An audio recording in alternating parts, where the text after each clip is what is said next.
What is going on, everybody? Welcome back to GamerFuzion. Star Wars Zero Company launches on the 27th, and it is a proper tactics game with real depth underneath it. So today we are going through 13 things that will make your first few hours go a lot smoother. Some of these are core systems the game explains badly. Others are habits that only really show up once somebody has put serious hours into it. A few of them come from hands-on previews where people played a big slice of the campaign early, and I will point those out as we go. None of this needs you to have played a tactics game before. One thing to settle before you even reach the tips. The game offers several difficulty tiers, and permanent death sits on a separate toggle on top of them. There is also an Iron Man style mode called Beskar with no reloading a save. My honest advice is to leave that one alone until you know the systems. Let us get into it. Number one is the foundation everything else sits on. Every operator gets 3 action points on their turn. That is one more than the genre standard, and it changes how a turn feels almost immediately. Moving costs those points, and here is the part people miss. Longer moves cost more. A short shuffle into cover is cheap, while sprinting across the map will eat most of your turn. Shooting costs points too, and so do abilities and equipment. Different weapons carry different costs on top of that, so every turn becomes the same small puzzle. Do you walk a short distance and fire twice, or cross the map and do nothing when you arrive? Some actions refund points when they land, which is where the system gets interesting later. The gunslinger is the clearest example of that. Its quick draw shot hands the point straight back if the target goes down. Chain 2 of those together in a single turn stretches much further than 3 points should allow. For now, just treat movement as the expensive thing, because that single habit will fix most beginner turns. Number 2 is the system that separates good players from struggling ones. Alongside action points, you have advantage. Advantage is a shared pool across your whole squad rather than a personal resource. You build it by damaging enemies and by taking them down, and certain abilities generate it directly. Now, here is the crucial part. Spending advantage does not cost you action points. That is the whole trick. Your biggest abilities run off a completely separate budget. So a soldier can fire a rocket strike, or a gunslinger can hit several targets at once without giving up their normal turn. Once that clicks, you stop thinking about actions one at a time. You start setting up turns where one operator generates advantage and another one immediately spends it. That is where the game opens up. Number 3 is the one new players fight against hardest. Your position matters more than your gun does. Cover makes you meaningfully harder to hit, and the angle you attack from changes your odds dramatically. The game shows you a hit chance before you commit to anything. Use it. If the number looks bad, the answer is usually to move rather than to fire anyway, and hope. Flanking is the cleanest way to fix a bad number, because getting around the side of a target strips the protection it is relying on. Elevation helps as well. New players tend to find a spot and then stand in it trading shots.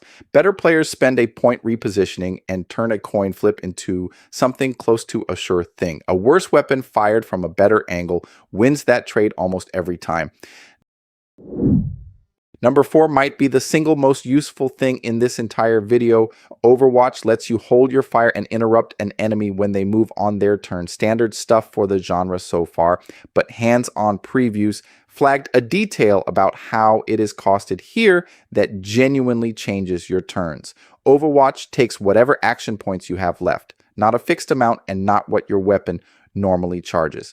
Whatever is left. So picture a heavy weapon that needs 2 points to fire and you are sitting on 1. Normally, that point is wasted. Instead, you can drop into Overwatch with it and still get a shot off on the enemy turn. That turns your dead leftover points into real damage. It also gives you something useful to do when every hit chance on screen looks terrible. Number 5 is the kind of thing you only notice once somebody points it out. The battlefield itself is a weapon. Plenty of these maps are built with drops and ledges and open edges around the sides. If an enemy is standing near one of those edges, knocking them off is an instant kill. It does not matter how much health they had left. You have several ways to do it. A concussion grenade will shove things around, and so will abilities that push or charge, like the assault specialization crashing into somebody. Previews specifically call this this out as something worth actively hunting for rather than stumbling into. So when you are scanning a room, do not only look at cover and sightlines, look at where the floor stops. A heavily armored enemy that would take 3 turns to grind down dies immediately if you can shove it over an edge. Number 6 should take a lot of pressure off your early decisions. Almost nobody is locked into the specialization they arrive with. Back at the den, you can freely swap operators between the 8 standard options: Assault and Gunslinger, and Heavy and Medic, plus Scoundrel and Scout and Sharpshooter and Soldier. That means your squad composition is a setting rather than a commitment. If you want a second medic for a hard mission, you can simply make one. If a class is not clicking, you change it and keep the character. The practical effect is that you get to build around the people you actually enjoy having on the team instead of dragging somebody along purely because they own a role you need. There are a couple of exceptions tied to specific story characters. Everybody else is fair game. So experiment early rather than agonizing over your first pick. 2 things build on top of this later. Cross-training lets an operator pick up bonuses from outside their own lane. And further into the campaign, you unlock a second specialization for a character. At that point, you are combining abilities from 2 classes on 1 operator, which is where the really strange builds start appearing. Number 7 confuses a lot of people early on. Your specialization is not the only thing defining a character. Every operator also carries a talent, and the talent is completely separate from their class. Swap somebody from Scout to Heavy, and the talent comes with them unchanged. On top of that, you have weapon choices and utility slots, so 2 operators in the same specialization can play very differently. This is also the reason to take your custom recruits seriously. Story characters come with a fixed talent you cannot change. Operators you recruit and build yourself let you choose the species and the class and the talent together. Previews were clear that these custom operators end up every bit as strong as the named cast, and sometimes stronger precisely because you control every piece. Do not treat them as filler while you wait for the story squad. Number 8 shapes how you should think about your roster. Most missions let you take 4 operators out with you, 4 out of a group that keeps growing all campaign. So the question stops being who is strongest and becomes which 4 work together. You want somebody generating advantage, somebody spending it on real damage, and something keeping the squad standing. Because classes are swappable, you can tune that mix per mission rather than praying the right person is available. It is also worth planning around your bench. Operators who sit out do not build relationships with the rest of the team, and we will get to why that matters shortly. Astromechs are the odd ones here. They cannot carry traditional weapons at all, and instead they lean into utility items and support. Bringing one changes what the other 3 slots need to cover. There's a harder reason your bench matters, and it is the one beginners get punished by. Operators do not simply heal up between missions. They accumulate wounds that carry forward, and 3 wounds without proper rest kills that character permanently. So running your 4 favorites into every single job is how you lose one of them. Rotate people out and let them recover. A deep roster is not a luxury here. Number 9 is the best trick in this whole video, and it comes straight out of hands on preview coverage. Operators build bonds with each other as they fight together, and those bonds pay out in real rewards. Here is the exploit. Healing somebody builds a bond with them, and so does buffing them with the medic's combat stim. So a single medic touching the whole squad builds relationships with everybody at once. Preview coverage described this as dramatically faster than letting bonds grow naturally through combat. And because specializations are swappable, you can take it further. Rotate the medic role around your roster, and you spread those fast-growing bonds across different pairs of characters. That is a genuinely clever piece of system abuse, and it is available to you from the moment you understand it. Bring a medic, heal generously, and watch the relationships climb. Number 10 follows directly on from that. When a bond reaches a new level, it offers you a reward, and you get a choice about what you take. Some of those options are stat bonuses like extra health or extra damage. Others hand you focus points. Preview coverage is unambiguous on this one. Take the focus points. Focus points are the currency that upgrades your talents, and your specialization abilities back at the den. They are what turn a useful ability into something that reshapes a fight, and some upgrades change what an ability does rather than just raising a number. A small permanent stat bump feels nice in the moment. An upgraded ability keeps paying you for the rest of the campaign. Bonds also unlock joint training further along, which improves health and damage and focus points again. So the whole loop feeds itself.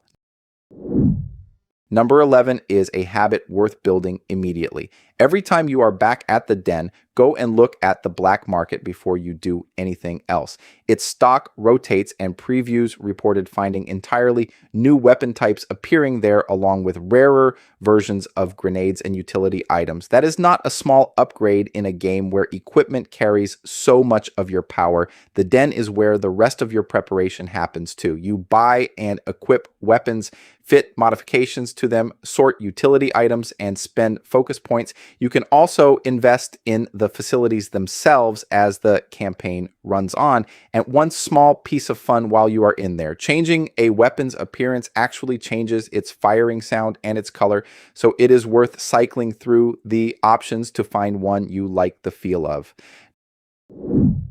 Number 12 is about the layer above combat. Between missions, you are on the galaxy map, and the first thing you spend there is intel. Intel points let you establish contacts and dig up information before you decide where to go, but you get a limited supply of them, and the opportunities they reveal sit on timers. Combat missions work the same way. You will regularly have several jobs available and no realistic way to take all of them. So you are constantly choosing. Do you chase credits because there is something on the black market you want, or do you go after a better piece of equipment directly? Previews described leaning heavily toward the credit rewards and losing other opportunities as a result. There is no correct answer here, and that is deliberate. Just go in knowing that skipping things is the design rather than a mistake you are making. One last piece of prep worth using: some missions open with a scouting section you explore in third person before the tactical fight begins. Gathering intelligence in there gives you an advantage going into the encounter itself. Do not rush past those to get to the shooting, because that free head start is genuinely worth the couple of minutes.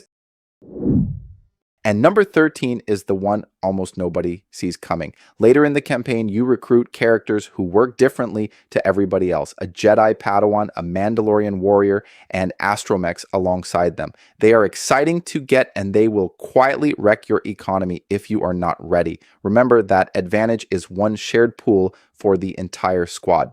Hands-on previews report that these unique characters lean on that same pool heavily to fuel their own abilities. So the Jedi spending advantage is spending the rocket strike your soldier was saving for. Nothing about that is a problem once you expect it. The mistake is planning your turn around a big ultimate and then discovering the pool is empty. When one of these characters joins your squad, take a mission or two to relearn what you can actually afford in a single round. So that is 13 things to carry into your first campaign. If you only keep 3 of them, make it these. Movement is your expensive action. Advantage costs you nothing extra, and Overwatch will always take whatever you have left over. Everything else you will pick up as you play. Star Wars Zero Company is out on the 27th for PC and PlayStation 5 and Xbox Series X and S. Now I want to hear from you. What is the first squad you are putting together, and which specialization are you giving Hawks? Let me know down in the comments. We are covering this one right through launch and beyond, so subscribe and hit that notification bell. Thanks for watching, and I will see you in the next one.